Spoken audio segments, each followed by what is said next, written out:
الله وبركاته. إن الحمد لله نحمده ونستعينه ونستغفره ونؤمن به ونتوكل عليه ونعوذ بالله من شرور أنفسنا ومن سيئات أعمالنا. من يهده الله فلا مضل له ومن يضلل فلا هادي له. أشهد أن لا إله إلا الله وحده لا شريك له أحدا صمدا لم يلد ولم يولد ولم يكن له كفوا أحد. وأشهد أن سيدنا وحبيبنا ومولانا محمدا عبده ورسوله أرسله بالهدى بشيرا ونذيرا وداعيا إلى الله بإذنه وسراجا منيرا. اللهم صل وسلم وبارك على محمد عبدك ورسولك النبي الأمي وعلى آله وصحبه ومن تبعهم بإحسان إلى يوم القيامة. أما بعد، فقد قال الله تعالى في القرآن الكريم: لقد كان لكم في رسول الله أسوة حسنة لمن كان يرجو الله واليوم الآخر وذكر الله كثيرا. وقال رسول الله صلى الله عليه وسلم في كتاب الحديث: صلوا كما رأيتموني أصلي، أو كما قال رسول الله صلى الله عليه وسلم. Alhamdulillah, hadirin hadirat jemaah salat subuh yang sama-sama mengharap ridha Allah Subhanahu wa taala.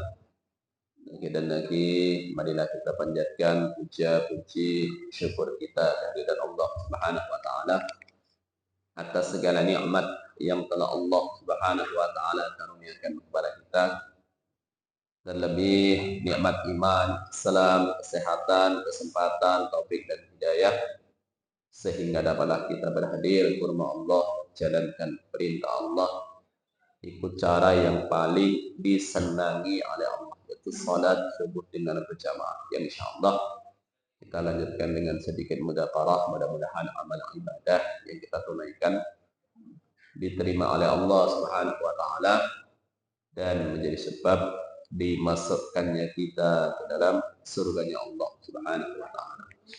Alhamdulillah, hadirin hadirat, bapak-bapak, ibu-ibu, jemaah salat subuh yang sama-sama mengharap ridha Allah Subhanahu wa taala, insyaallah pagi ini kita akan lanjutkan mudzakarah kita kitab Ibanatul Ahkam, syarah kitab Bulughul Maram, hadis nomor 290.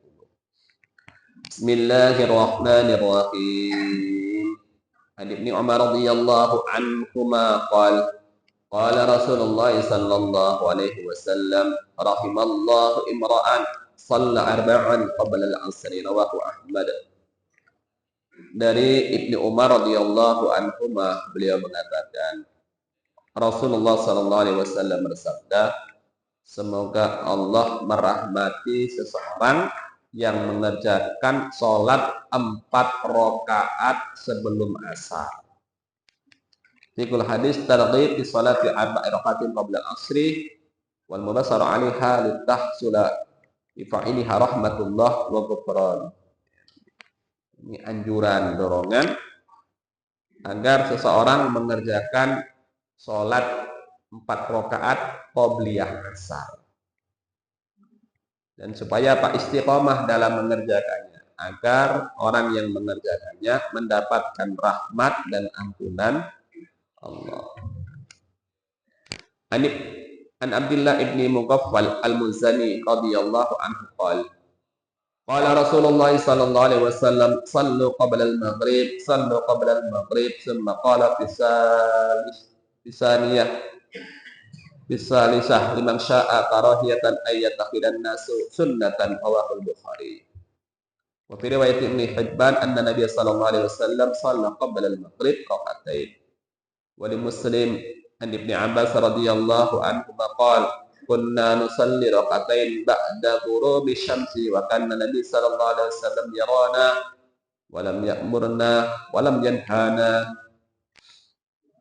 Dari Abdullah bin Mughaffal radhiyallahu al-Muzani radhiyallahu anhu, dia mengatakan Rasulullah sallallahu alaihi wasallam bersabda, salatlah kalian sebelum salat maghrib. Salatlah kalian sebelum salat maghrib. Kemudian ketiga kalinya beliau mengatakan bagi yang mau, karena beliau khawatir orang-orang akan menjadikannya sebagai sunnahnya kebiasaan, nggak meninggalkan, takutnya diwajibkan. Hadis riwayat Imam Bukhari. Dalam riwayat Ibnu Hibban, sesungguhnya Nabi Shallallahu Alaihi Wasallam sholat 2 rakaat sebelum sholat maghrib. Dalam riwayat Imam Muslim dari Abdullah bin Abbas radhiyallahu anhu, beliau mengatakan kami dulu para sahabat terbiasa mengerjakan sholat 2 rakaat setelah tenggelamnya matahari. Dan Nabi Shallallahu Alaihi Wasallam melihat kami, beliau tidak memerintah kepada kami dan beliau juga tidak melarangnya. Ya, Pak. Ya, Pak. Ada sholat qobliyah, Pak.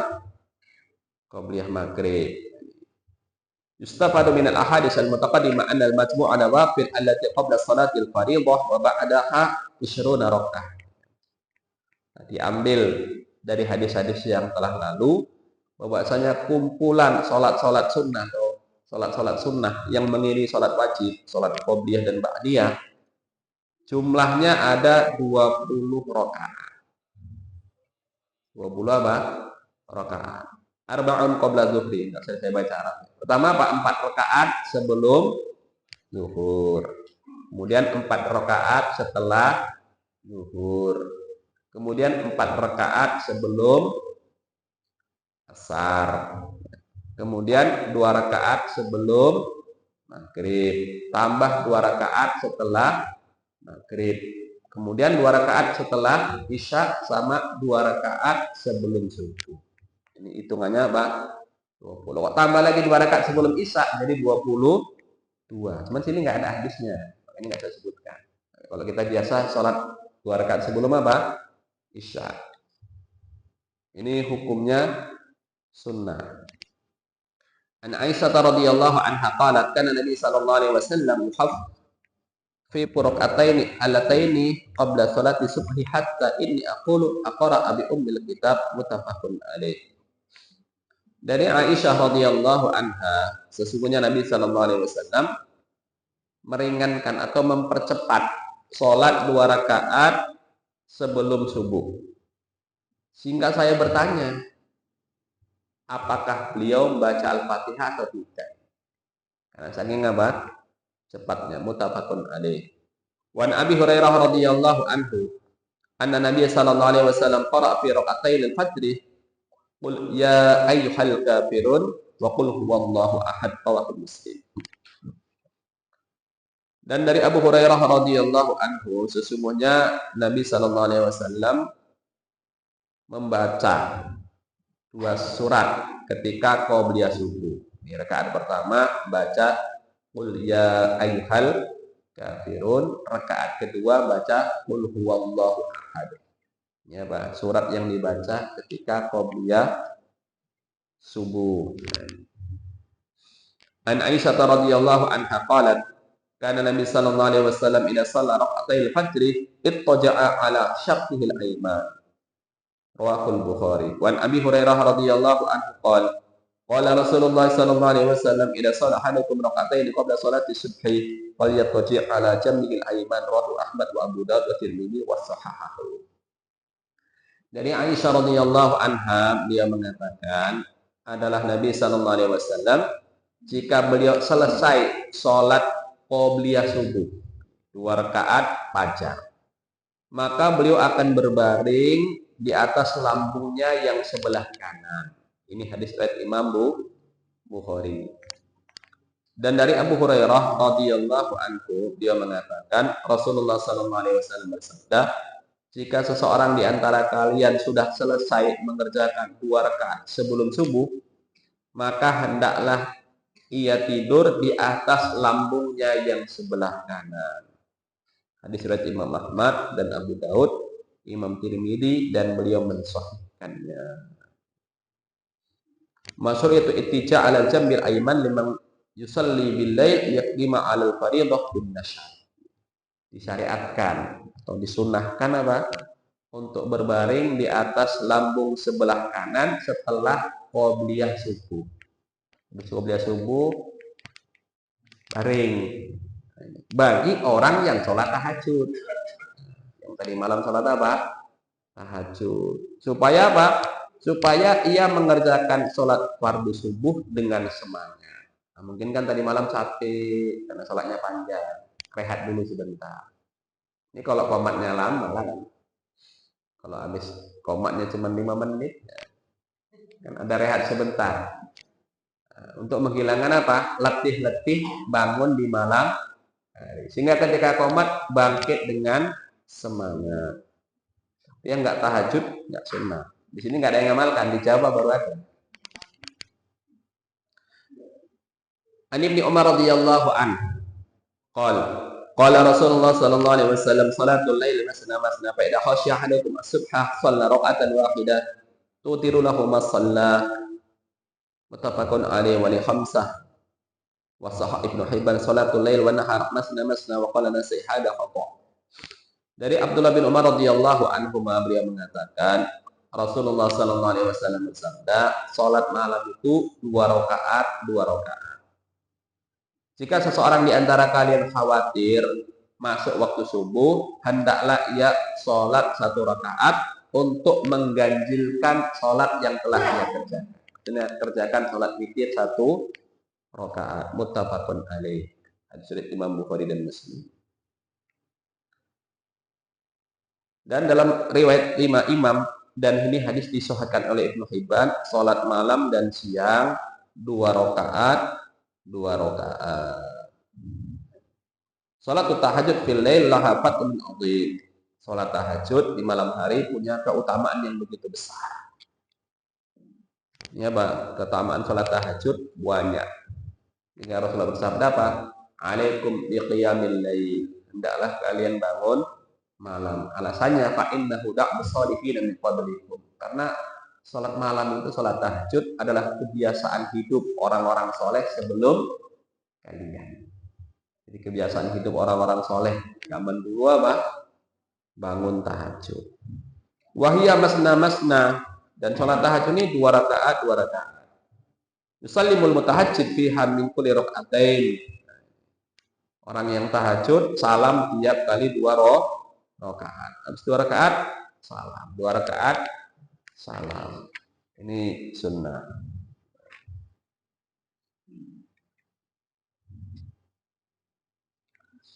Wa an Abi Hurairah radhiyallahu anhu qala Rasulullah sallallahu alaihi wasallam afdhalus salati ba'dal fardhi salatul lail akhrajahu Muslim.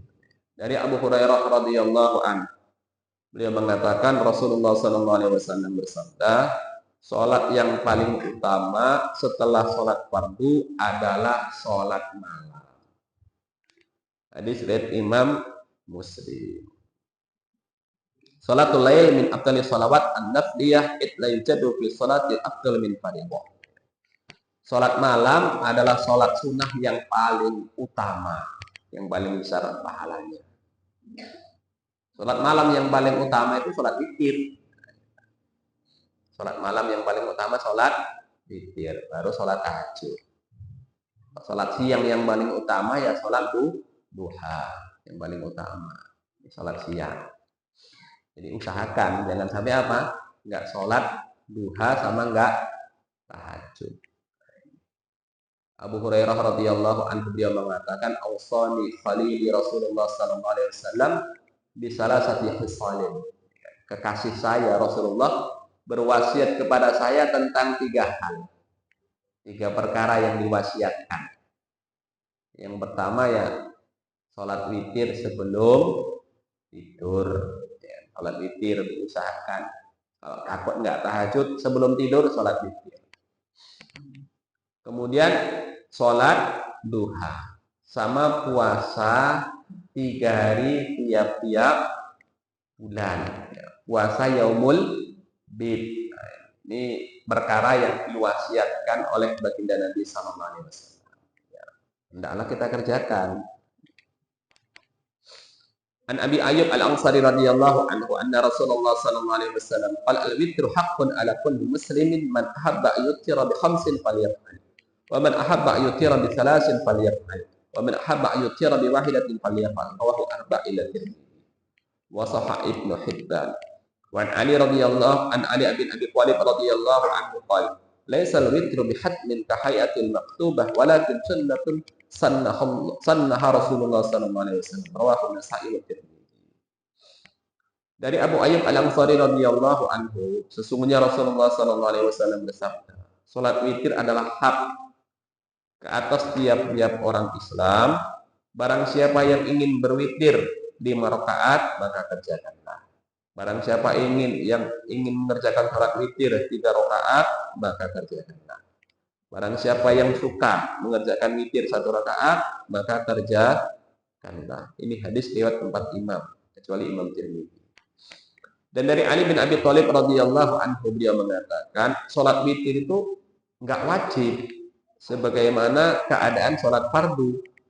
Tetapi salat witir adalah sunnah yang disunnahkan oleh baginda Rasulullah sallallahu alaihi wasallam. Witru sunnatun mu'akkadah indal jumhur. Salat witir ini adalah sunnah mu'akkadah menurut jumhur ulama. Menurut mayoritas ulama, witir ini sunnah mu'akkadah. Kalau menurut Imam Hanafi, witir hukumnya wajib. Hukumnya apa? Wajib, bukan fardu.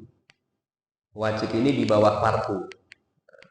Salat 5 waktu fardu, salat witir wajib. Menurut jumhur ulama, ya, witir ini hukumnya sunnah mu'akkadah. Enggak apa? Enggak wajib. Cuman jangan sampai ditinggal. Li'anna takhir fi adadi ra'at yadullu ala adam wujubi. Dikarenakan Nabi memberikan pilihan dalam jumlah rakaat itu menunjukkan enggak wajib. Kalau wajib jumlah rakaatnya masih ditentukan. Subuh ditentukan rakaatnya, zuhur ditentukan rakaatnya. Witir nggak ditentukan, berarti nggak wajib.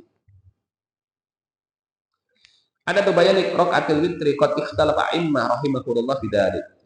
Kemudian jumlah rakaat salat witir, jumlahnya berapa? Ulama berbeda pendapat. Wa qala Malik yakunu bi wahidah. Imam Malik mengatakan witir 1 rakaat. Wa qala Abu Hanifah la yakunu illa bi salas. Imam Hanafi mengatakan enggak sah witir kecuali 3 rakaat. Wa qala Imam Malik Asy-Syafi'i wa Ahmad yakunu al-bakhira wa salasa ila 11. Imam Syafi'i dan Imam Ahmad mereka berdua mengatakan witir 1 rakaat boleh. 3 rakaat boleh. Maksimal 11. Maksimal 11 rakaat. Mau 2 rakaat salam silahkan. Mau langsung silahkan. Silahkan. Ini apa salat witir. 2 rakaat salam, berdiri lagi 1 rakaat, silahkan. Mau 3 rakaat sekaligus juga apa? Silahkan. Cuman nggak ada tasahud awalnya, langsung tasahud akhir. An Jabir ibni Abdullah radhiyallahu anhu anna Rasulullah sallallahu alaihi wasallam qama fi syahri Ramadan summa intadaru bil qabilah falam yakhruj faqala inni khasyitu ayyukutaba alaikum bi rawahu Ibnu Hibban. Dari Jabir bin Abdullah radhiyallahu anhu, sesungguhnya Rasulullah sallallahu alaihi wasallam bangun di bulan suci Ramadan, salat di bulan suci Ramadan. Kemudian para sahabatnya besoknya menunggu beliau. Ternyata beliau enggak keluar ke masjid. Kemudian Rasulullah SAW bersabda, saya khawatir nanti salat witir diwajibkan ke atas kalian. Jawab salatin nafilah fil masjid jama'atan wal afdal fiha al-infirad. Illa ma kana jama'atu fihi min as-sa'air as-khusuf wal khusuf wat tarawih. Boleh salat sunnah di masjid secara berjamaah. Salat sunnah apa saja silakan berjamaah.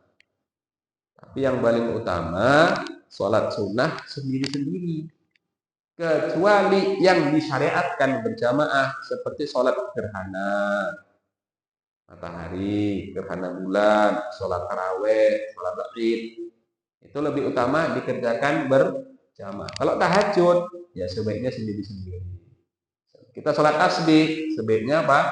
Sendiri-sendiri. Tapi berjamaah boleh. Berjamaah boleh. Kadang-kadang kalau nggak berjamaah, nggak semangat. Nah, maka dibuat sholat berjamaah supaya semangat. Mabit yuk, tikap di masjid. Nanti malam kita sholat tahajud. Nah, supaya semangat. Nggak apa-apa, silahkan.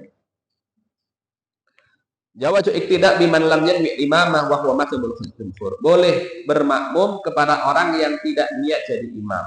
Ini menurut pendapat jumhur ulama. Imam Hanafi nggak boleh. Idza ta'ara maslaha wal khawfu maqsadah qaddimat datul mafasid li'annahu sallallahu alaihi wasallam ra'a salata fil masjid maslahatun li bayanil jawaz. Wa falamma aradahu khawful iftirat alaihim tarakahu li'atmil maqsad allati yakhafuhu wa hiya atzuhum anil qiyam ila furidat. Jika bertentangan antara maslahat dan kekhawatiran terjadinya kerusakan, maka yang didahulukan adalah menutup segala macam pintu kerusakan. Darul mafasid muqaddamun ala jalbil masalih. Itu kalau istilah usul fikihnya. Menutup pintu semua kerusakan itu lebih diutamakan daripada menarik semua kemaslahatan. Perkara ini ada maslahatnya, tapi di dalamnya ada mudorotnya. Kalau kita kerjakan misalnya, nggak usah dikerjakan udah. Ya, nanti dikhawatirkan malah lebih besar mudorotnya daripada manfaatnya. Ini lebih apa? Lebih diutamakan. Kenapa nih? Nabi Shallallahu Alaihi Wasallam melihat sholat di masjid ada maslahatnya untuk menjelaskan kebolehan. Tetapi ketika perkara ini bertentangan dengan dikhawatirkan sholat witir dipardukan, maka beliau meninggalkannya karena besarnya mafsadat jikalau witir dipardukan. Kekhawatiran Nabi. Takutnya orang Islam nggak sanggup sholat witir. Nggak semua orang sanggup sholat apa? Sholat witir, sholat isya fardu berjamaah aja alhamdulillah bisa dikerjakan di masjid, tambah pula di witir. Khawatir. Maka besoknya Nabi nggak sholat di masjid. Yutlabu min kabiril qaum idza fa'ala syai'an lam yakun yatawaqqafu atba'ahu li'udrin alaih ayubayyinahu lahum tatayyuban liqulubihim wa izalati ma yakhshahu alaihim min waswati syaitan. Ini dituntut bagi pembesar-pembesar kaum, pembesar-pembesar, ulama besar, tokoh-tokoh besar, pemimpin-pemimpin ketika mengerjakan sesuatu dan sesuatu itu nggak diketahui oleh pengikutnya, oleh rakyatnya, maka hendaklah apa? Si pemimpin tadi menjelaskan apa? Alasan kepada rakyat supaya menyenangkan, membersihkan hati rakyatnya dan menghilangkan apa yang dia khawatirkan berupa apa? Bisikan-bisikan syaitan. Pokoknya kalau kita jadi pemimpin ngerjakan apa-apa ya transparansi lah gitu istilahnya. Transparansi ini begini diterangkan. Yang diterangkan kepada apa? Rakyat. Jangan diem-diem aja. Ya, rakyat Indonesia misalnya 270 juta. Yang diajak musyawarah cuma 500. Rakyat nggak dikasih tahu berapa anggarannya, manfaatnya untuk apa. Ya, nanti kedepannya jadi apa, manfaat untuk rakyat apa, yang penting dibuat. Kan rakyat jadi ya curiga. Ya, jadi nggak enak hati, gitu. Diterangkan supaya apa? Plong hatinya. Oh, rupanya pemerintah buat program kayak gini tujuannya. Karena saya nggak tahu orang bodoh. Untung diterangkan, maka tahu. Harusnya gitu.